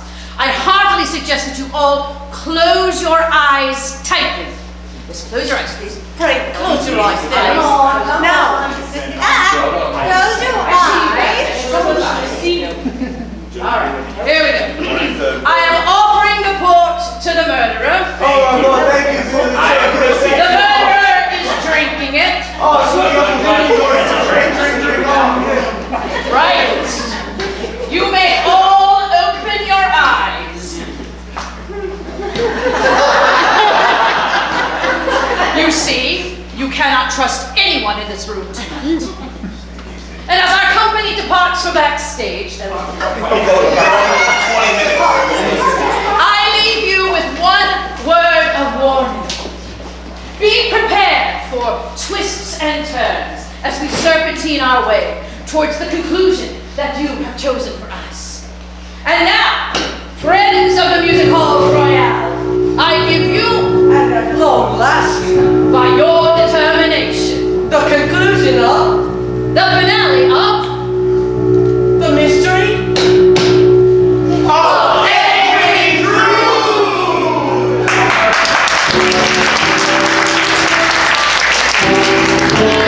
Now, the first chapter of Mr. Charles Dickens' novel was entitled The Dawn. And perhaps not coincidentally, the last chapter he wrote was entitled The Dawn Again. So yes, we begin our final chapter in the cold gray tendrils of a dim English dawn.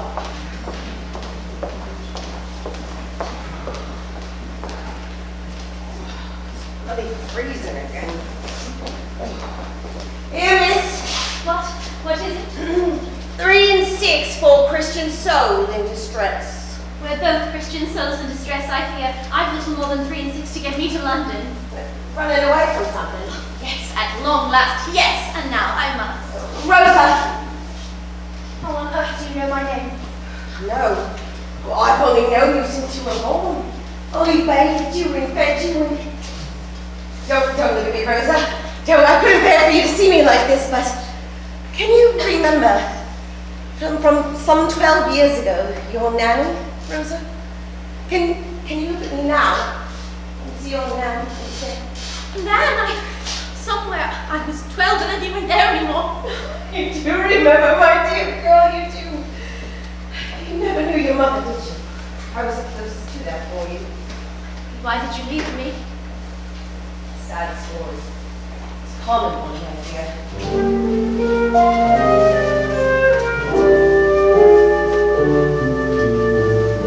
I was once your man, then I met a man. Tall and bold and golden, it's where my end began.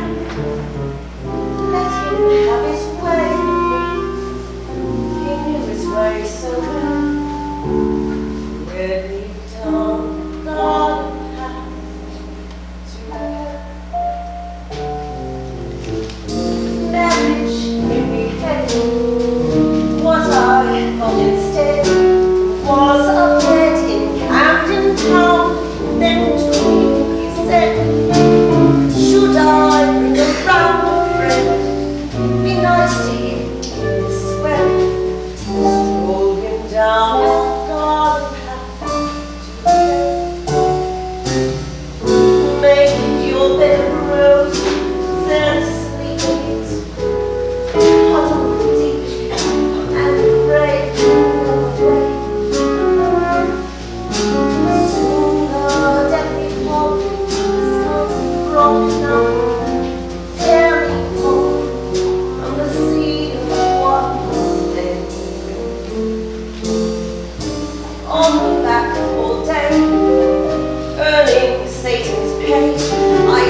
here's a pipe for you, sir. Price is $5 and $2, sir. And you see the garden, lovely garden. Take you there, I know the house so well.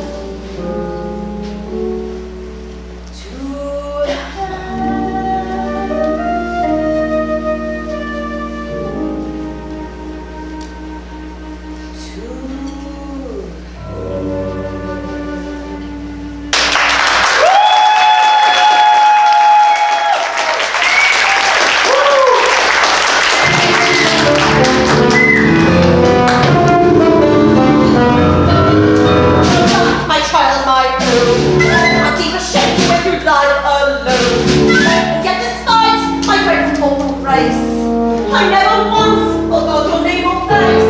When last evening a client of mine began to break in crates and laudanum wine, and as he drank his cup of Satan's blood, he made the great mistake of crying Rosa blood. Now it's one thing for them like me to mix and mingle with the likes of he. We are both made from God's lovely clay and mud. So how comes the man to cry out, Rosabud? Well, I can't see too clear, so I'm all alone in here, finding out who I came back the time or two. That last night tracking me was a sister Deirdre, so I followed his tracks to the lodgings in the back, and I hate to confess, well, I was the man who dressed, and I saw solid wise, he was out his full disguise. Underneath all that hair lies a fair white mimosa. Dick Deirdre was Rosa.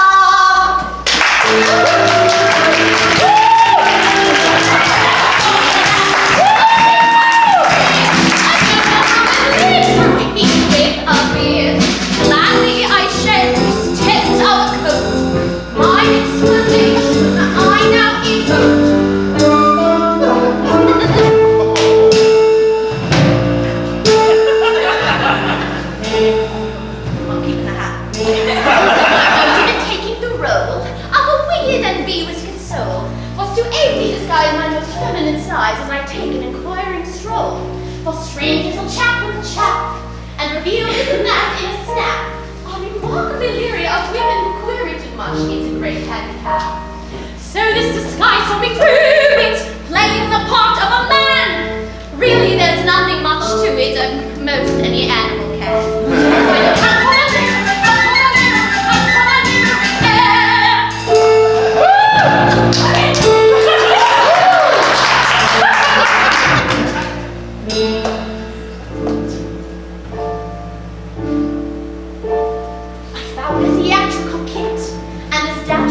I bit.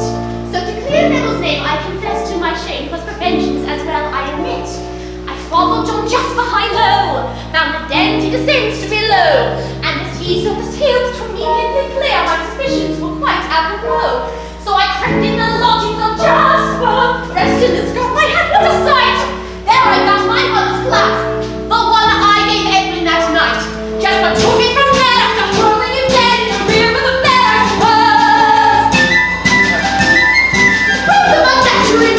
And the proof is quite clear that spring just for him, we tied him and tried him strong. And from this limerick let him be hung.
flight.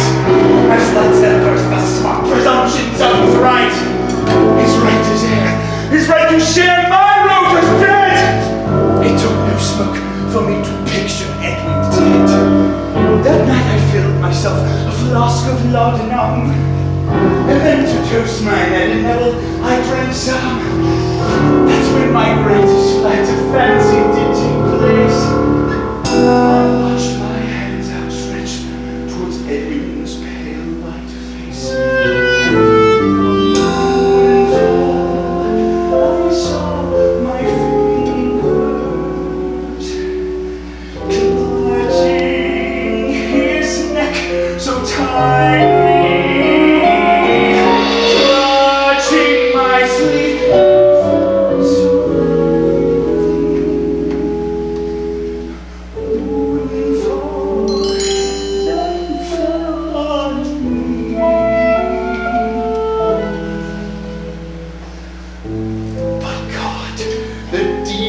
Much too easily done. As much as over once it had begun. Such tragedy to finally make the king, and not to awake to taste the thrill. Now I've confessed. Now we both can rest.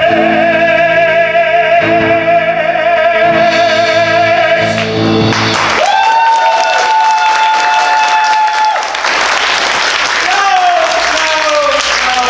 how can that happen? Yeah, you took the coat that Drood was wearing and put it by the River Weir to throw suspicion on Landless. You're a bad one when the evil one's inside you. But you're not a murderer. You didn't kill Edwin Drood. What the hell? Let me understand you, Turtles. Are you saying that John Jasper did not kill his nephew? Exactly, your lordship, sir. It was a wild night that Christmas Eve, as you'll remember, Squire. And I sought shelter by John Jasper's door. That's when I saw one amongst you throw poor Edwin Drood in a convenient flash of lightning. I saw who it was. It was quite a long speech, Bill. Mind if I have a quick nip of Alright, then I saw John Jasper staggered out of his own house under the influence of potent medicine. And suddenly, he collapsed! And they got up. And he carried poor Drood into the cathedral, down into the crypt, depositing of the body in Miss Sapsea's tomb. What? I told you there was plenty of room in there. But now, Turtles, you must tell us who did it. Lord love me, but don't let it be true!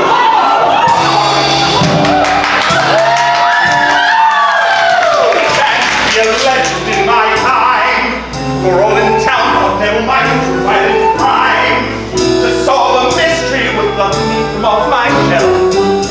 So I enjoyed the crime by killing Drood myself. I was out of such the king command must have a piece in hand to win and claim their share of fame. The public does demand a controversial crime. Where shall I go on to tell you more?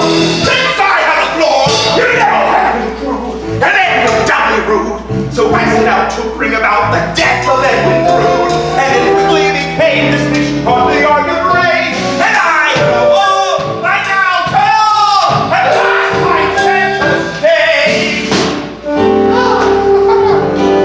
And I tied the knot around his nice neck, and his head was struck nearby. I thought as he fell down into the mud, that finally the luck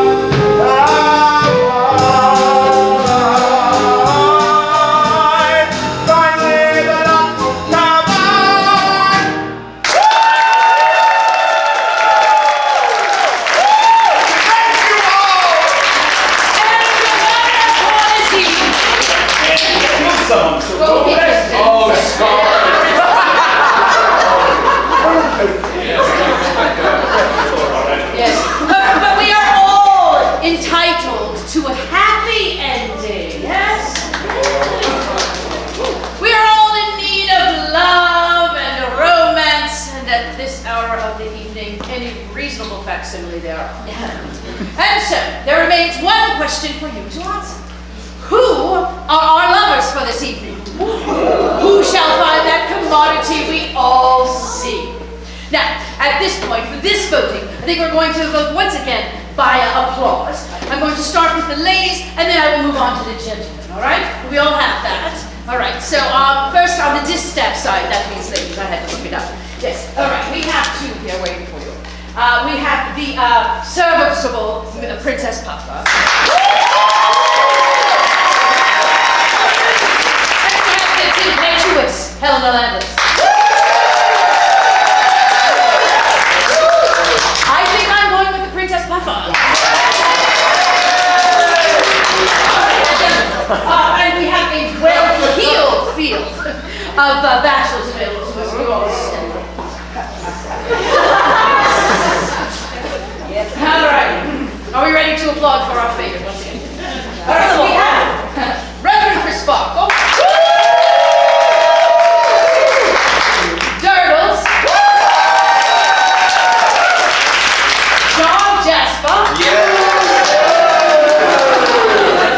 It was good. Neverland. Yeah. I do believe we need to have a clap off. Step forward, gentlemen. Once again, pray applaud for your favorite amongst these two here. We have Durdles. And we have Landless. Scooch, it's Durdles. Please, Maestro, please. For we are about to have a love song. Wouldn't I've had them both, but that's all right. Hello. Must be refreshing for you, because I believe I might be the only one here with morals lower than yours. Oh, my Princess Puffer, my little proud puffer. I want to take you out of your open den and put you back on the streets where you belong. And how about a song before we snuff it? All right. Once we were perfect strangers, how strange met. I find I now adore you. Our best has yet to be. It seems I long to hold you. It's rude, You love me, so they told you.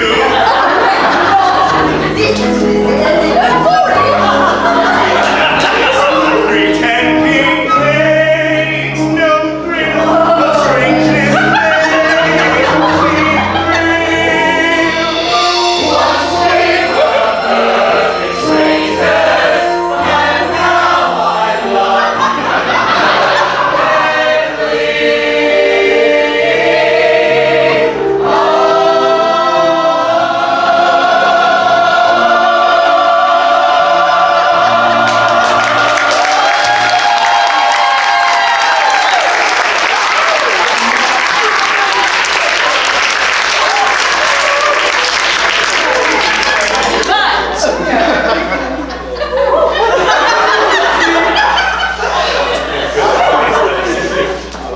But what of Edwin Drood?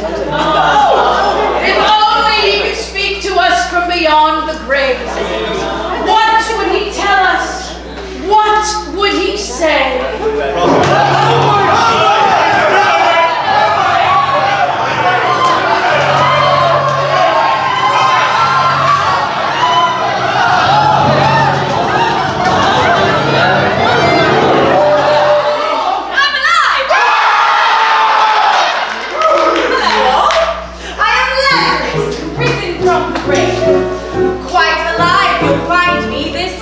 Behind me is where I face my closest shade.